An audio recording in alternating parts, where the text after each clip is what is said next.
Meaning of ice. Ice.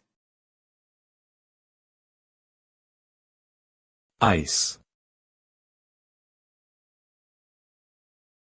Ice. Ice. Ice has multiple meanings depending on its context.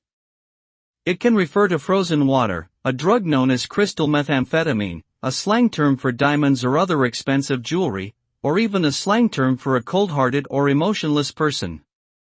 In general, the word ice conveys a sense of coldness, hardness, and sometimes danger.